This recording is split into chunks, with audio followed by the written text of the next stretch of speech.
सांगलीच्या शिराळ्यातील ऐतिहासिक आणि जगप्रसिद्ध नागपंचमी उत्सवाला यंदा काही मंडळांच्या हुल्लडबाजीमुळे गालबोट लागल्याची चर्चा आहे। उत्सवाच्या नावाखाली काही ठिकाणी स्टेजवर महिलांच्या डान्सचे कार्यक्रम आयोजित करण्यात आल्याचे व्हिडिओ सोशल मीडियावर व्हायरल झालेले आहेत। त्यासोबतच मोठ्या आवाजातील डीजे, नृत्य आणि गर्दीमध्ये तरुणांकडून हुल्लडबाजी झाल्याचंही समोर आले।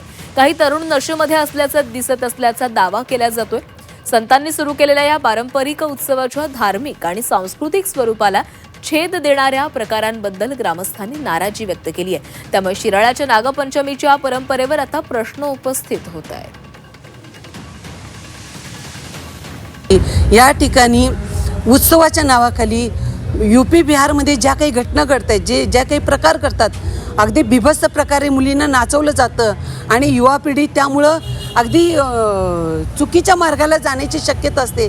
ते असं ह्या गोष्टी होऊ नये, या नागपंचमीच्या निमित्ताने नागाचं संरक्षण कसं केलं जातं, नागापासून आपण बचाव कसा केला पाहिजे, असे काही सामाजिक उपक्रम करणं गरजेचं आहे। या अश्लाघ्य प्रकारे नाचण्याचा उद्योग झाला, बायकांना नाचवण्याचा आणि समाजाला नाचवण्याचा जो उद्योग झाला, ह्या उद्योगामधनं ज्या रील्स फिरताय, जी बदनामी सांगली जिल्ह्याची होते, याला सर्वस्वी जबाबदार सत्ताधारी पार्टी आहे। समाजात कुठलं विष पेरताय तुम्ही, समाजात कुठल्या नागिनी नाचवताय, समाजाला तुमचं काही देणं घेणं आहे का नाही। लाडक्या बहिणींचं आणि देवाभाऊचं सरकार म्हणून सांगितलं जातं, एकनाथ भाईंचं सरकार म्हणून सांगितलं जातं, सुनेत्रा वहिनींचं सरकार म्हणून सांगितलं जातं।